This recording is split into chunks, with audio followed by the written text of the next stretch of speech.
Okay, here we go. We're back again. How's it going, guys? Oh, not too bad at all. Loving All life, good. loving life. Yeah, all good. It feels like ages since we all sat down and had our Surface and Tech podcast chat. Definitely missed you guys. It's my virtual this was like the therapy highlight of session my with week. you guys. And I think as well what adds to it is that there's been so much news that's come out over the last couple of weeks, especially about gaming, which we're going to be really sort of laying into today. But before we get started, let's just see who we've got joining us today. So it's all the usual faces. Up there at the top, we've got Ali. How's it going, man? Oh, not too bad at all. If we're going to do our normal weather report as we do every week, it's been absolutely horrible. One second the weather's gorgeous, and then next second we're having hail and flooding, and that's all within a few hours. So, you know. Yeah. Yeah, that's the time of the year because it's exactly the same here. Yeah, exactly the same here. And then we've got Jett. How's it going, Jett? Yeah, good. Thanks, Luke. We're much nicer here. It's been sunny all week, 28 degrees yesterday, and it's supposed to continue. Wow. So we're already in summer mode. Yeah, you're only just into spring, and you're hitting the high 20s. Dream weather. And then we have Misa. How's it going, Misa? Awesome. I'm just a little bit down south from Jett, but yeah, it's been like high 20s. It's been nice. I've got a hoodie on because the aircon's blasting in the office, and we're going to bunker down and talk. And I love that we all got the memo. We're all in our Xbox gear. I love that. Oh yeah, got to trust us to match. But yeah, how's things in the old NZ? It's going good. It's going all good. Weather-wise, like I said, it's just so windy. I don't know how a place can get so windy, but yeah, apart from that, it's been pretty good. Spirits are pretty high. Yeah, everyone's feeling all right. Looking forward to spring. Looking forward to summer. Yeah, I've been out in stores this week. Everyone's talking about Xbox and big console launches. So that's what we're going to be talking about this week. We're going to keep it all gaming, keep it all Xbox, because there's been some huge announcements, which we're going to dive into later on. But first, I think it would be really good if we're going to be talking about where we are currently in the whole state of gaming. If we talk about where we came from, because you don't know where you're going unless you think about where you came from, right? So what I want to do, that's for our topic of the week, our question of the week. Let's just get some conversation going about, I want to know your guys' kind of history of gaming. Like, where did you come from? What were your first consoles? What games were you playing when you first got into gaming? Let's start with Ali. Tell us your story, man. That would be the original Xbox. I got into gaming quite late, probably 8, 9-ish, and it was the original Xbox after the 360 had come out. I remember going to Toys R Us when they still existed. Oh wow! Yeah, going to Toys R Us, and it was an Xbox with like 5 games, and it came with like the Thrustmaster steering wheel and pedals as well. And it came. I remember there were 2 games which I just played non-stop. Halo 2, great game, still love it to bits today, and Forza. Absolutely loved it. So they were my first games, especially Halo 2. I can remember many hours of yelling at my brothers and them yelling back at me of, get off the Xbox, no, I'm staying, and all that good stuff. One game I would really like to see remastered, The Simpsons Hit and Run. I'm not sure if you guys have ever played it before. Yep. That's such a classic game. Yeah. It absolute classic. I remember buying it used from Game, if you remember when they still existed. And I put so many hours into that game. So that would be the game I'd want remastered. And that's like, it sums up my childhood anyway. I haven't thought of that game in a good 10 years. I can't. That game's like just buried in my memory somewhere. Like you've just brought it back up. Like I completely forgot about it. Well done. 10 points for Ali. Yeah, just for that epic trip down memory lane. Yeah, how about you, Jett? Tell us your story. Yeah. So I started a little bit earlier than Ali. So my first console was the Nintendo 64 in the really bright green see-through console. Yeah. Back when you Mario Kart 64, that was it. You just played that all day long. Lost many hours in that game.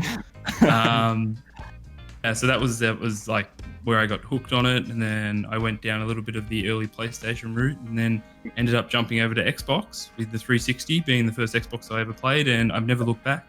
Yeah. I love the titles. The controller got me. I just love the big controller. Yeah. So I switched over and I went through a NBA and FIFA of that sort of route, which I'm sure everyone's been stuck on those for a little bit. Yep, that used to be my thing. Every year, just had to get the new games. That was it. Yeah. Don't worry about any other game. Money So I did them for a while. year.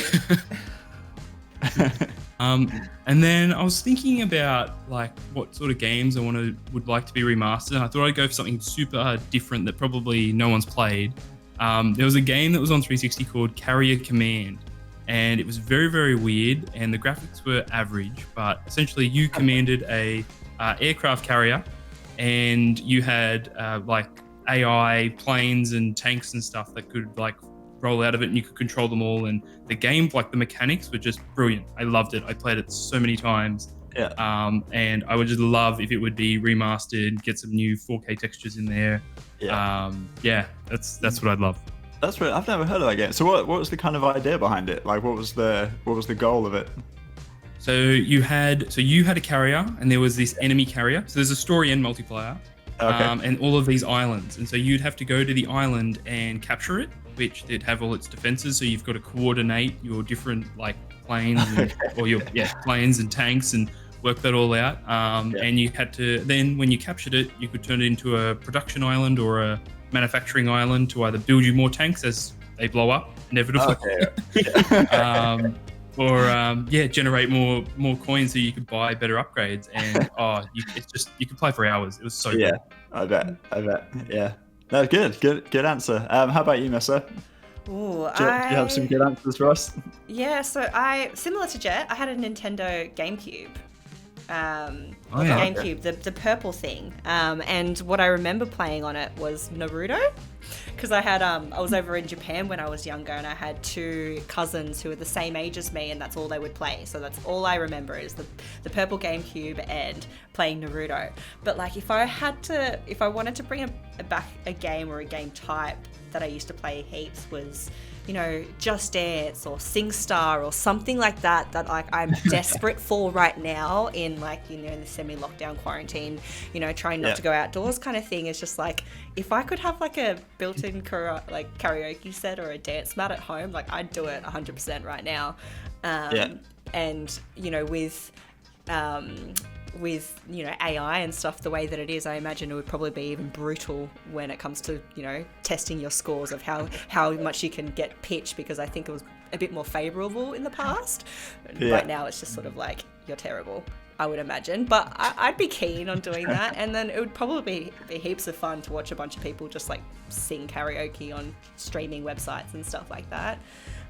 But I think all of your ideas and like wish lists are awesome. I still can't get over the fact that I kept Simpsons buried away somewhere deep inside my brain. But Luke, what was your walk down memory lane? I'm interested to hear yours. I mean, I guess I'm kind of realizing I think I'm a little bit older than you guys. I'm gonna go back a little bit further. My first console was a Sega Mega Drive. And I was like really kind of like racking my brain trying to remember what games I was playing on and stuff. The one that really stood out, I had a Micro Machines 96, I think it was called. And the really cool thing about it was the Mega Drive was two controllers. Sorry, I just realised that. But the cartridge had like another two ports, so you could play 4-player. And it was like the first time you could do it for on the Mega Drive. And it was like the most kind of, you know, kind of like Stone Age game. It was just like bird's eye view, just these little like 2D cars like racing around. But yeah, hours of fun for like a 6-year-old me. Oh yeah. And then we went to then PlayStation. There was a game called Metal Gear. It was Metal Gear Solid VR missions. Which were like kind of one-off, kind of like tactical missions, which I loved. And then Left 4 Dead on Xbox 360 has got to be like Left 4 Dead and Left 4 Dead 2. with just 2 games that me and my mates back home just got so into. It was the only game we were playing for ages.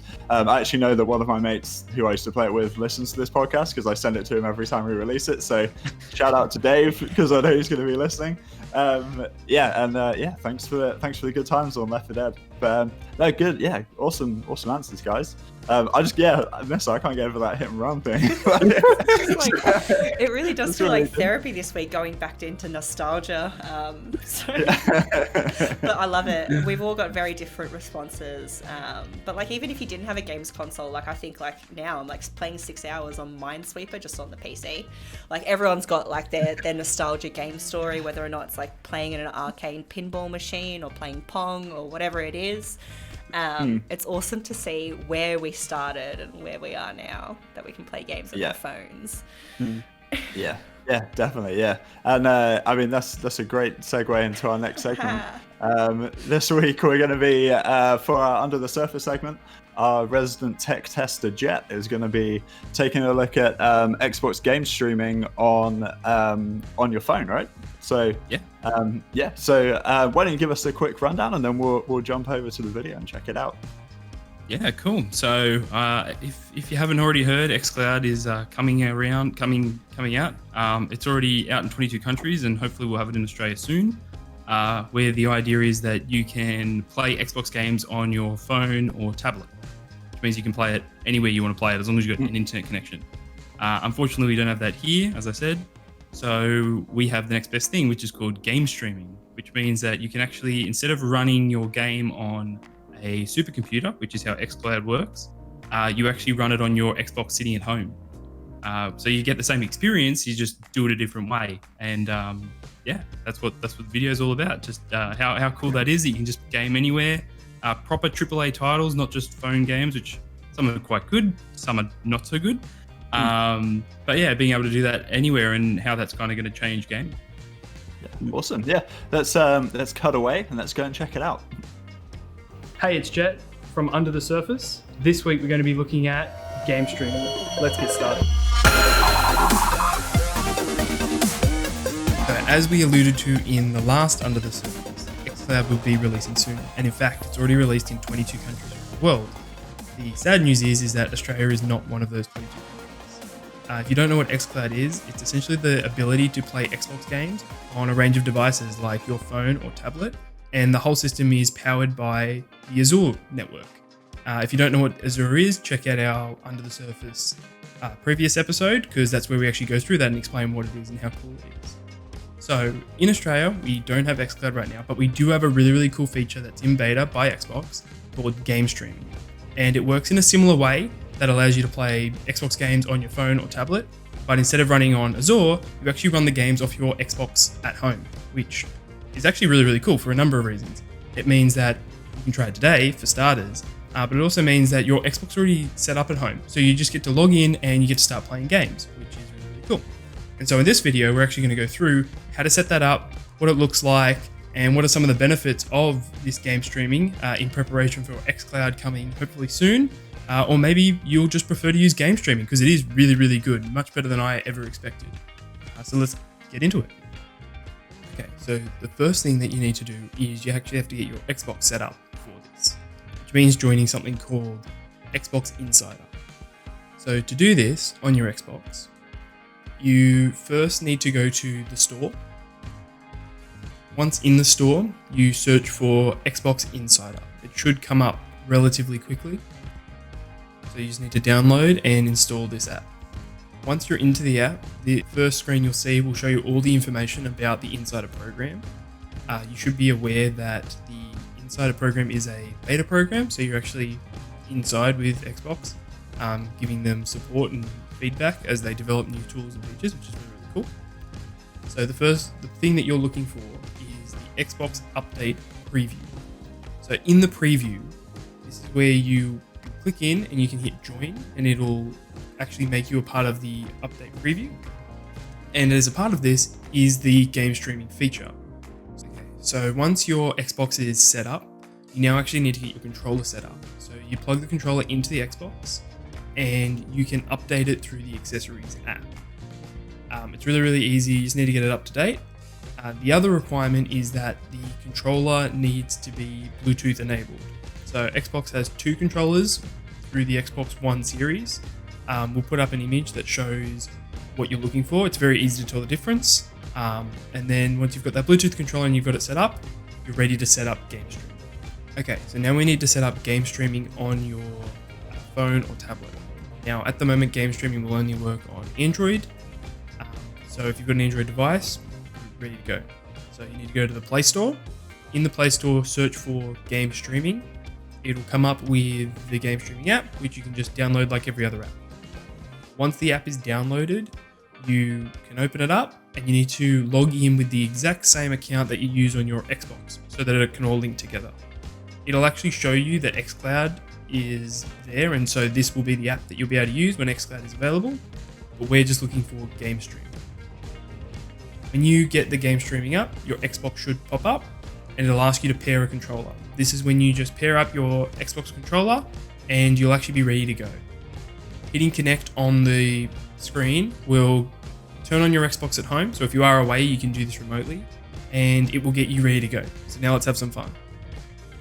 Okay, so when the app boots up, it'll boot into your Xbox home screen.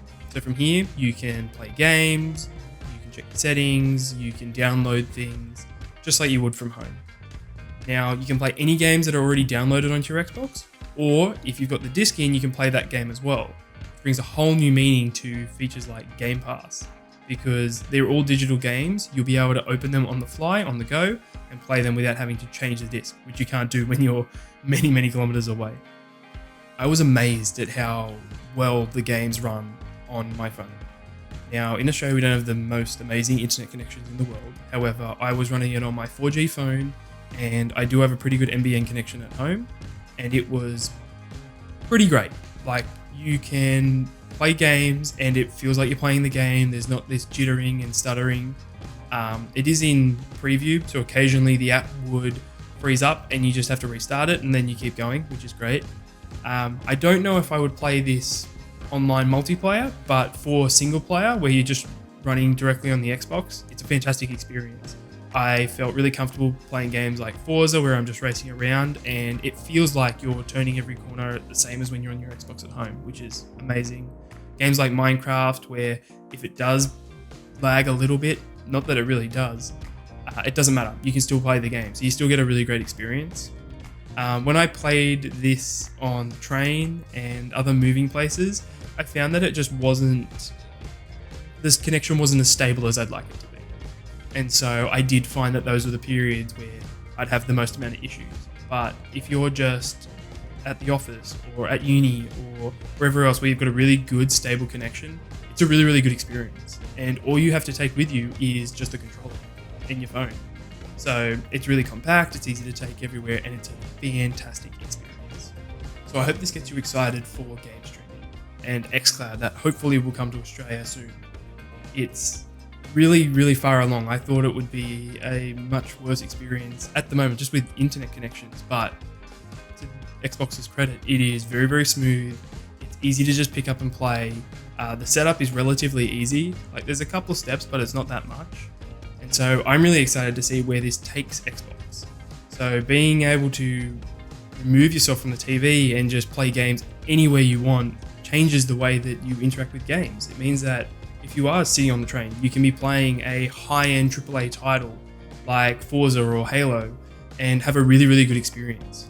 Which means that the game is no longer about this just at-home setting, it's just about when you want to play games, which I think is fantastic. And I cannot wait to see where this goes. How amazing is game streaming? Now let's head back to the podcast and see what the guys think about it. All right, man. Good job. Yeah, that was another great under the surface video from Jett. I know we've all got questions for you. The first one that's just kind of occurred to me as we were watching. I noticed you were playing a lot of like Game Pass titles. So is this something that's only kind of restricted to digital games? Yes, unless you've got a friend sitting at home that wants to change the disc for you. So yeah, because obviously you can't change the disc if you're out and about. So you can still play the game if the disc is in. So whatever game you leave in there, if that's your favorite game, you can play that. Otherwise, you're going to be looking at digital games, which you can just go out and buy a lot of digital games, but it might be a bit pricey. So Game Pass is the way to go, and that's what I use mostly, because then I just have a library, ton of games. There's always something on there that even if I want to play a game that I have on disc, there's something close that I can play on Game Pass that gets me that, like, scratches that itch. Yeah. Yeah. No, cool. Yeah, I think it's awesome. Yeah, just that how to be able to just kind of play from anywhere. Like it kind of makes sense. Like if you've got that game that you're paying for Game Pass, or you paid for it to download onto your console, it seems only fair that you should be able to play it whenever you want, regardless of where you are. Right? So, exactly. How about you, Ali? Did you have any questions? Yeah, the main one I had was regarding the actual connection. How stable was your connection when you played, and how was the general experience? Like, could you use a mobile hotspot, or do you need something a bit more stable like Wi-Fi? So my setup that I used at home, I have fiber to the premises NBN. I'm very lucky, and we have the highest 100 megabits. So I'm kind of the best case scenario for internet at home. And then on my phone, I just use 4G. So that was sometimes really, really great. Sometimes the 4G connection wasn't great, but I could still play the game. The only time that I found that I'd have issues is if it dropped back to 3G, which I wanted to play it a ton on the train, where there's a lot of dead spots. So every time I hit a dead spot, everything stops. And got to reset. But I was amazed at how smooth it was with an average connection. Like, I don't think that my phone has anything special. It was just, standard 4G. I checked the speed every time. It was like average. Sometimes it would go down to like 10 or 15 megabits a second. And you can, still have a great experience. And on the website, when Xbox advertises, they say that you can have I think it's 20 megabits at home, and you only need like 10 or something when you're out and about. And I believe that. Like, you don't need a lot to have a pretty great experience. It's just you have to have signal, and that was my only issue when I wanted to play it on the train. You've got to have a signal. I actually had a mate test this as well with a 5G modem, and he had an unbelievable experience the entire time. He said never dropped out, everything was like amazing. And so where's more phones and more devices come out with that, like Samsung's new devices, which are actually designed with Game Pass and game streaming in mind, they're all going to be ready for 5G. So I think it's already ready to move forward, but it also works with the tech we have now, which is really cool. Yeah, that's awesome. Yeah. Love that. Question for you. We just put a lot of numbers out there in terms of like speeds and feeds and all of that stuff. If I'm like a parent and just like, okay, I got an Xbox, what does this mean for me? Like, when would you use it? How easy is it to set up, like, to that non-gamer that may have a phone, an Xbox, and a kid that wants to play Xbox games in the car? Like, what does that mean for them, right? Yeah, awesome. Setup is relatively easy, and I go through that in the video a little bit. There are definitely more detailed videos that'll literally take you through second by second if you want to go through the whole process. I do say it in the video, and I will emphasize it. It is a beta feature, so there can sometimes be bugs, and you have to be prepared to reset your Xbox, which isn't hard. It's the price you pay for being on the cutting edge. It's definitely the easiest beta I've ever joined. Download an app, click join, and it does the rest. And then as for the device, you just need an Android phone that's somewhat recent with a good connection. You need a Xbox controller that has Bluetooth, which if you bought your Xbox in the last few years, you've already got sitting at home. So the parts that you need aren't very hard to get, and then you can use it anywhere. So like if you're a parent with a child and they want to play it car trip, as long as, and most roads have pretty great internet, they can sit in the back seat and play Xbox, and they would be happy with that. And because they're playing Xbox, you get all the same benefits than playing at home. So things like you can limit their screen time, you can limit what type of games they're playing. So if you only want to allow G games or PG games, you can limit all that sort of stuff, and you don't have to reset that up. It's already set up because they're playing the Xbox at home. For people maybe a little bit older, like myself, it's anywhere. Like I was on a lunch break and I'm like, been itching to play this game. I can just play it. I don't have to think about it. I don't have to wait till I get home. I can just pull out my phone and play it, which was awesome. I've been hooked on like Forza, all the Forza games recently.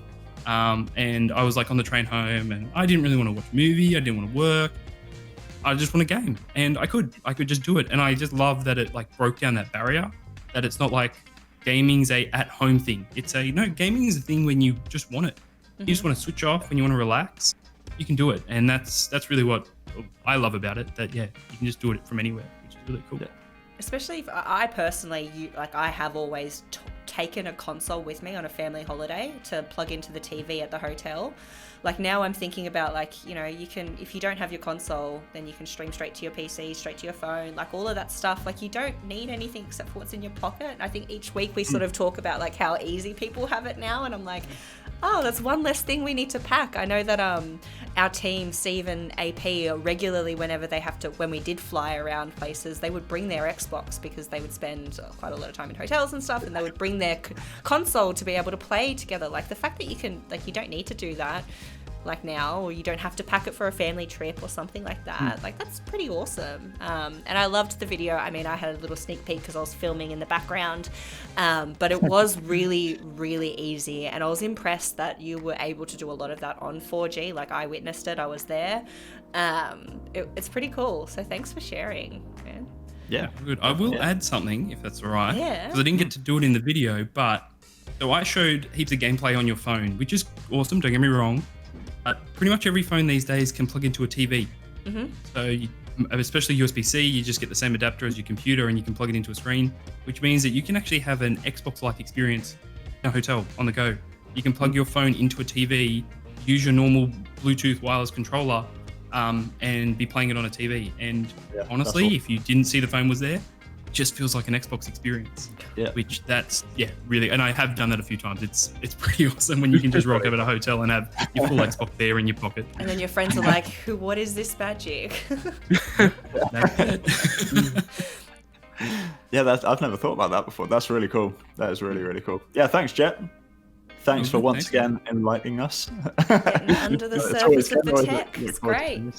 Okay, guys, moving on. I think there's something we definitely need to talk about if we're doing a gaming episode. It's going to have to be the two huge announcements from Xbox that have come out recently, and that is the two new consoles, the Xbox Series X and the Xbox Series S. Jett, you are the biggest gamer here, I think. So why don't you tell us all about it? I know you've been really excited. You've been in the queue for pre-orders and reading all about it. So unleash your knowledge.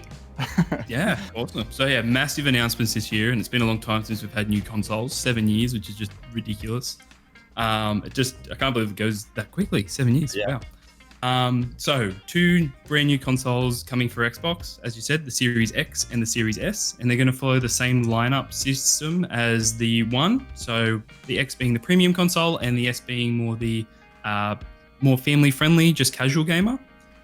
They both have a ton of really, really cool features. Things like smart delivery. So if you already own games that are going to get upgraded, you don't have to pay anything. Quick resume, which means that you can be playing 5 different games and just cut in and out of them. You don't have to wait for things to load back up. It's just insane. Yeah, that's cool. They all have fast SSDs, which is awesome. So the games are going to load really quick if you do have to load in. And something that kind of hasn't been mentioned a lot, but the new Xbox Velocity architecture means that games won't take up as much room. So both consoles are going to have all this sort of stuff, which is really, really powerful, really cool. The main differences between the two consoles. The Series X is for your power gamer. It's the guy that wants guy or girl that want the absolute best experience. You're talking 4K gaming at 120 hertz, which is just phenomenal. That used to be a dream for PC gamers, and now it's just going to be a box in your living room, and you can have that sort of experience, which is really, really cool. The S is just a little bit lower resolution, so 1440p, 120 hertz, which for the casual gamer is going to be awesome as well. You've got 1 terabyte of SSD storage in the X and 512 in the S, which I actually really like, because the X, you're probably going to be gaming a lot if you're going to spend that larger investment. And so you're going to have more games. And the S, you're probably not playing as many games, so you probably don't need as much storage either, which is great because it means that they can price them really well. So the X is going to be $749 or $46 per month on the Xbox All Access, which means that it'll include Game Pass for you, which is really, really awesome. Yeah. And the Series S is going to be $499, $500 for a next-gen console, which is just insane, or $33 a month for 24 months, and that includes your Game Pass, which for a console, the S doesn't have a disc drive. Game Pass is going to be the best way to play games on there, and you can buy them all together, which has never had that sort of option before. So that's really, really cool. Yeah. And talking about storage, something that's really cool that I saw was there's now kind of specially built the Seagate expansion packs as well, that just kind of slot right in the back. Then it's really smooth, like really nicely designed. So yeah, you're gonna be able to expand that storage pretty easily as well, which is going to be really handy for downloading games and keep, storing anything else that you're storing on your Xbox.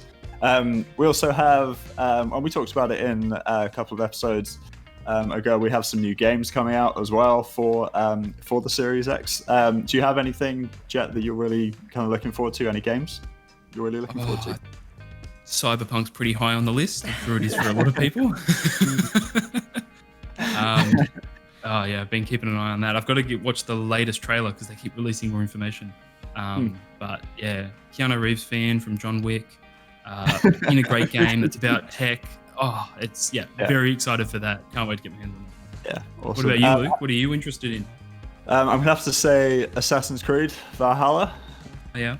Just because it's looking like the trailer is just looking really epic. So that's definitely gonna be up there. But yeah, I think do you know what I've just really enjoyed about this whole kind of thing is just like the hype around everything, and like everyone was just so excited. Like everyone out in the stores, everyone on the like on blogs and online, everyone's just really excited, and I think it's been really well received as well. A lot of positive stuff being said about the launches. Everyone's really looking forward to it. How about you, Ali? Have you been keeping up to date? Anything you're excited about? Look, let's be honest. We're all waiting for Cyberpunk. I think all four of us here. That's what we're looking forward to more than anything. Halo Infinite. I've been a lifelong Halo fan, so I'm keen to get into Halo Infinite. But I'm trying to keep myself mellow about it, so I don't get too excited and go out and spend almost $1,000 in just games and consoles right away, because I can't afford that at the moment. I'm still a uni student.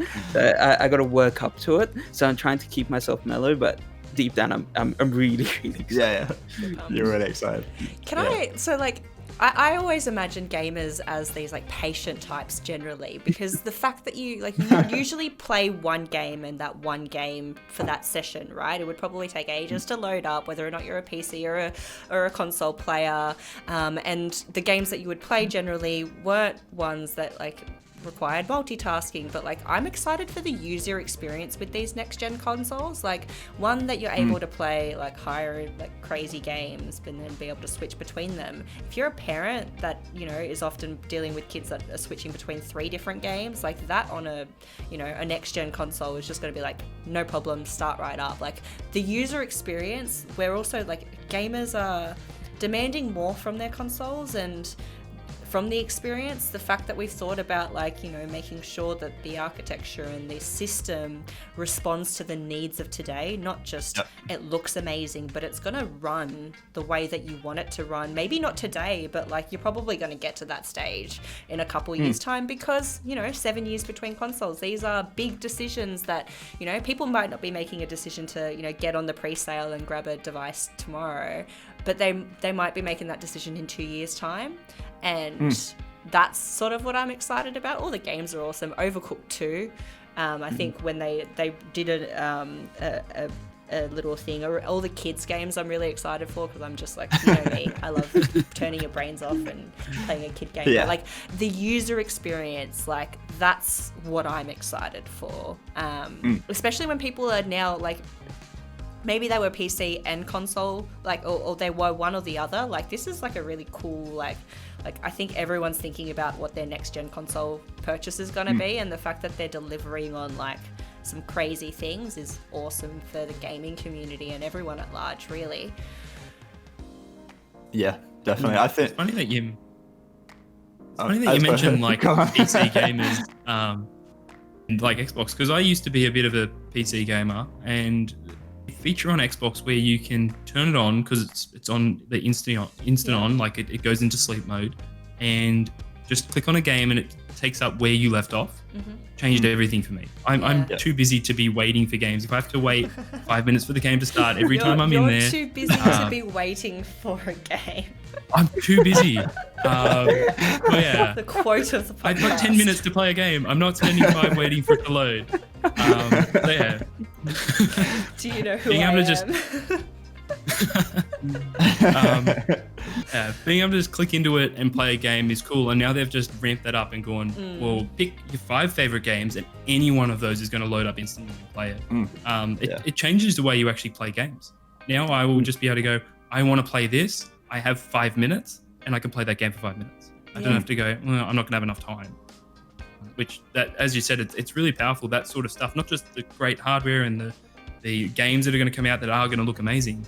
It's how you actually engage with the game, like, and engage with the console. And yeah, those sorts of features, taking up less room on the console. So like, I've got external hard drives plugged into mine just so I can have all my games. If they're going to take up less room, I'm not going to need all this extra stuff.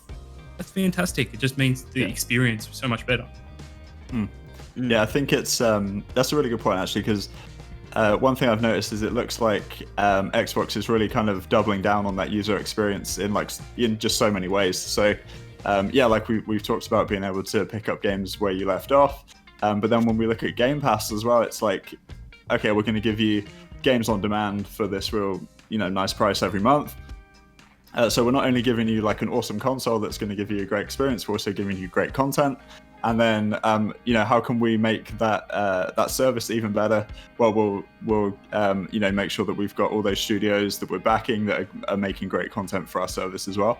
So it's kind of across the whole board. It's everything's being looked after, everything's being thought about to make sure that customers are getting the best experience at every contact with there it. as well, like total Microsoft drinking the Kool-Aid, but like thinking about like family safety and like the integration from like that app to like being able to content moderate like the games and stuff that your kids are playing. Like when it comes to like across the board holistically thinking about the experience as well, like I know I've been speaking about family safety a lot, but like we talk about like the moments where we need to unwind and relax, but we also need to think about like security and all that stuff. Like I love how like we're holistically looking at it from a Microsoft perspective, and that we have the tools for people to unwind, to be secure, to be productive, to just do all of it.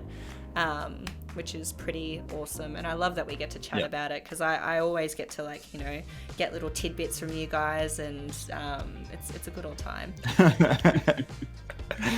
And as well, I think talking about making that experience really good, another thing that's really important for gamers is hardware and that kind of third-party accessories as well. Another big announcement that came out at the same time as the announcement of the Series X and Series S, around that time, was that there's a new logo, a new label for third-party accessories that are licensed for Xbox, but also like a huge list of companies that have been kind of licensed to make those accessories. Some real surprising ones there as well. I was looking through a list of all of them and just checking out, because there were a few on there that I hadn't heard of. I mean, there was like Razer, everyone's heard of Razer, everyone's heard of Logitech, but there were a few on there that I hadn't heard about before, and I just kind of checked them out. One that I thought was really cool, is a company called Geek Made Designs, and they kind of marry two things that I kind of feel quite passionately about, which is gaming and woodwork. So basically they make like so these like really nice kind of like handmade like wooden things for like I guess like props for your to put your controller on. So it's just like nice sort of aesthetically pleasing little thing to put your controllers on, and you can like put your headphones on, put your headset on. I thought that was really nice. That's kind of like coming at it from a different angle. We have Bang & Olufsen, which is obviously a huge audio company. I really like that they're going to be bringing some like kind of premium, like some premium looking kind of hardware and stuff to that market. Was there anything out there that you guys checked out and thought was really interesting? The stuff from Geek Made, like as you said, it's very, very cool. It's definitely not what I expected when you look at partnered with Xbox, all you think is just, oh, really cool headsets and like maybe a new controller, and they're awesome. So that's kind of on my wish list. I think I'll be getting one of those. Yeah. I just love the amount of people that have jumped on board. Yeah. Like they're massive names like HyperX, Corsair, Razer, as you said. Like these are big name people. And then there's companies like Rack Solutions, which they make server racks. So I have no idea what they're going to be doing with the Xbox, but like, they're just cool people that are going to be working with us, which I think is really, really awesome. Yeah. Like Otterbox was on the one that stood out to me because I always choose Otterbox phone cases. But like, I think what this list does for me is solidify like the Xbox commitment to like the community, right? The fact that like third-party accessories, like I hate it when a brand comes out with something and it's just first-party accessories and you have to rely on that. Like the commitment to making sure it's expandable and, you know, that it's going to grow as, you know, this console is probably going to be around for another like 5 to 7 years again, like if it follows the same trajectory as normal consoles. That commitment is awesome, and the list and how diverse it is while still having the main names like Logitech, SteelSeries, Corsair, like that's important. But then diversifying and adding things like wood fixtures, like I have a headphone like holder for my desk. Like if I can get something like that that's like a lovely wood grain, like I'm totally down for that aesthetic.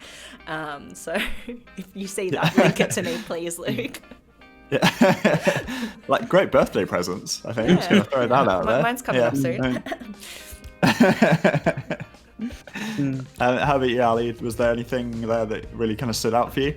You're going to be rushing out to buy? The thing that really stood out to me and I really appreciate is they're not just focusing on gamers specifically. So people like Bang & Olufsen and like Lucid Sound, they're focusing on other people in the technology space who may be more using the Xbox as a media PC, almost just something that sits under the TV in the living room, something to watch 4K content, listen music, that sort of thing. I appreciate that they're partnering with people who aren't generally associated with gaming, but still in the technology space, and it kind of broadens the horizons of this device is not just for gamers, it's for anyone who's involved and interested in technology. And that's what I appreciate that it's diversified past that niche.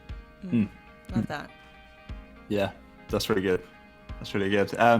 I think moving on from some great hardware conversation to games. So actually just yesterday, when we going on the day that, so it's Wednesday today, I think it was yesterday, there was a huge announcement that that came out from Xbox that they've acquired Bethesda.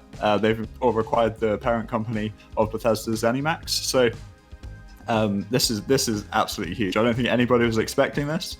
It was absolutely exploded all over tech review sites, and it was all over Twitter, and everybody was talking about it.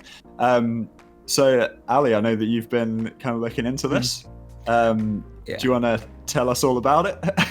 Well, so basically Microsoft has acquired Zenifax Media, which is the game publisher behind Bethesda Studio Works, and just a whole bunch of different game development companies, and like titles like Fallout, Doom, like really big and very, very popular and just very well polished games that are well renowned and critically acclaimed. I mean, Fallout 3 is on the list of games that were developed. Elder Scrolls Online, the list just goes on, and honestly, here and now, this is extremely exciting, but I'm more looking to the future in 2 or 3 years' time when we start seeing the full effect of the merger, and there are first-party games developed for Game Pass. That will be very, very interesting, because these are well-renowned studios who are known to, release very high-quality games. I mean, Wolfenstein games, the Classics. exactly. The originals were old, extremely popular, and the remakes extremely popular. I absolutely loved them. Same thing with Doom. The 2016 Doom and the Doom Eternal that just came out. Great fun games. Very well acclaimed, very well polished. Yeah, in 2 years' time, when we see the full effect of this merger, is where I'm really excited for. Yeah. And I think Microsoft has done. I think acquisitions are always like a bit, here and there, and they're always like a surprise and like what a crazy week of gaming news. Like I think when everyone got that news yesterday, it was like, what's happening? I think Minecraft blowing up a few years after Mojang's like acquisition by Microsoft. Like I think what Microsoft has done in the gaming space has been really smart, really strategic, and really true to the original point, which is making games that people love. And I think, in a couple years' time, we're going to see the output of that with some crazy, awesome titles, which I'm excited for. But like everyone just absorbing that news, crazy week of all gaming related news in the world, right? Yeah, it's been really good. It's really exciting. I think that that acquisition was kind of the icing on a crazy cake, crazy gaming news cake. It's been really good. And I think there was just one little extra thing. Also, EA Play coming to Game Pass. So that means we're going to have titles like Sims.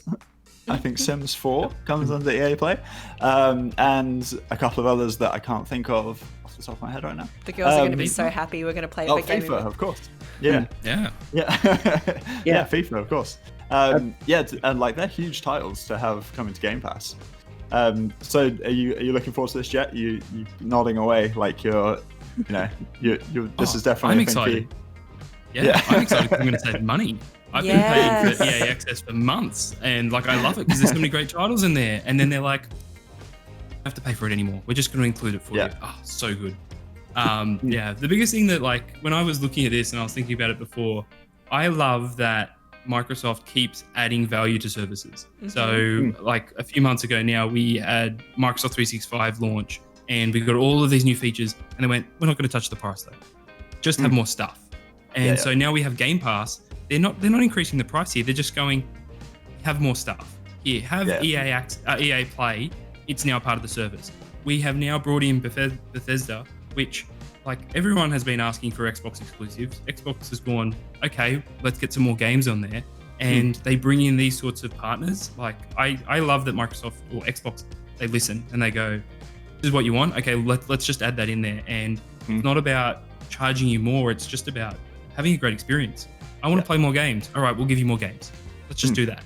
And partnering with big names like EA to go, let's put them in there. They've got a great catalog. That's a really good partnership that we can create, and then add all of this value. FIFA, Sims, NHL's in there. You've got Titanfall games are in there. Like there's some massive titles, and they're just going to be there that you're already paying for it. Here's more stuff. It's just I really love it. I really love it. Couldn't have said it better myself. I feel like same price, more value, like all of that stuff. I think, just give the people what they want, right? Exactly. Awesome, guys. I think we're going to wrap it up there. It's been a great chat about everything Xbox, everything gaming. It's been good to hear you guys' points of view. For anyone out there that's listening, remember if you're if you're one of the retail guys listening in to find out about all the new Xbox news, remember to head over to Expert Zone. That's where we've got all the accreditations up there, all the courses, all the articles where you're going to be able to keep up to date with all this Xbox news and everything else related to Microsoft. From everyone at the Surfacing Tech podcast, we'll see you guys all on the next episode. Take it easy, guys. We'll see you soon. Bye, guys. Bye.